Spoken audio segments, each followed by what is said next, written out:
days for working so hard the week before. Yeah, I figured a hurricane was coming. I'm out. He's out of here. You watched a lot of TV, I understand? I watched quite a bit of TV, caught up on all my shows. That I'd been DVR and MASH and Sopranos, so all of those are done. And then I watched a show called You Don't Know Dixie on the History Channel. I saw that it was coming on, and I'm like, well, that seems like it'd be interesting. You don't know. What was that about? It was about the South and all the things we've invented. It was Jeff Foxworthy, Bobby Bowden, James Carville, and Trace Adkins all talking about Southern heritage. And it was narrated by Charlie Daniels. Did it have subtitles for I understood them all. anybody who lived above Atlanta? I mean, because there's no way anybody up north would have understood a word of that. Yeah, it was... that was country, man. That was South. I'm amazed at some of the things that we invented. Like we invented the tow truck because some Southern guy, got upset because it took 8 hours to drag a car, a Model T, out of a ditch. So he went back to the house, chopped his Cadillac in half, and built the tow truck. And then from there, he created the tow truck and built an empire on building tow trucks. Well, you know that's true because people from down here will chop a vehicle in half in a minute. In a second, yeah. Absolutely. What else did we invent? We invented taking the wheels off of tractor trailers so that we could just stack them on the boat instead of unloading the truck and then loading the cargo on the ship. Some guy went, be a lot easier if we could just find some way to lift this trailer up there. So it was just really about how smart we were. I thought you don't know Dixie. I thought you said we were going to say that we invented taking wheels off of vehicles so we'd have yard ornaments.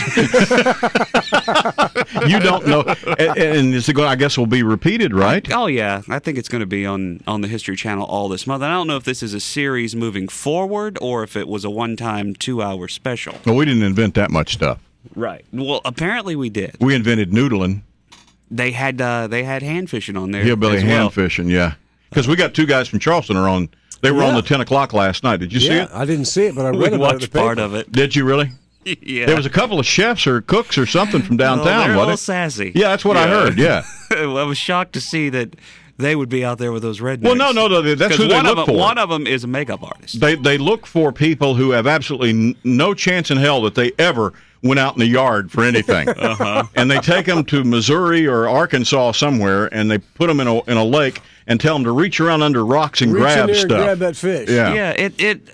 As best I could tell, because I caught it somewhat in the middle, it looks like it is a hillbilly hand fishing camp. Yeah, it is. That's what this guy does for a living.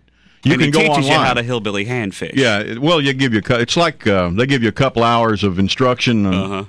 And then they push you out of the plane, and then they take you out there and stick your hand in that hole, buddy. Because I watched, they do. So we're going to start up here in this hole because the fish aren't too aggressive up under here, and then they got all these people that have never done anything in the wild in their life or reaching around and passing out and hyperventilating and going on, and so they had a couple of guys from downtown Charleston, a makeup artist and a chef, if I'm not mistaken. Yeah, and I'll have to. I taped it. I haven't. They kept watched calling them friends.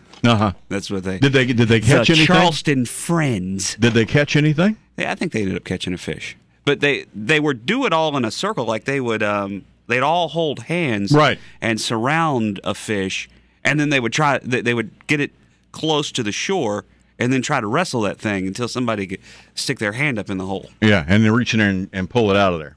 Of course, they don't do that down here because they got alligators. They have to do it somewhere where there's not any alligators, like Missouri or Arkansas. Yeah. And then so you didn't do anything but watch TV the whole time you were off. Did you guys go to dinner or anything? No. You didn't go out and eat anywhere? Mm-mm. We just watched TV the whole time. Good grief. It was great. You're well, no, me. my wife and son, they were at school, so it was I played golf one day. That was the only thing I did outside. And then watch TV. And I watched TV the rest of the time. It was the best vacation ever because I woke up and I ate some breakfast. I went to Marie's a couple times for breakfast. And then I'd go home and watch TV, and then I'd take a nap. And then I'd wake up, watch some more TV, and then by then Bradley and Jen be home, and I'd cook some dinner, and then I was exhausted. I still go to bed at my normal time, like 9 o'clock. So it was honestly the best vacation I've ever had. Yeah, he was a housewife for a week. Wow. Yeah. No, because I didn't do anything. Oh, you didn't clean? No, I didn't do anything. You didn't do anything? No, nothing. I told my wife that too. I made the bed one day because I wanted to surprise her. I don't think we've ever had a vacation like that. No. What, don't you dream of a vacation like that though? Honestly? Well, I had one the week before. But I had to leave. But I had to leave the state to do it. I couldn't do it within reach of my wife; she'd kill me.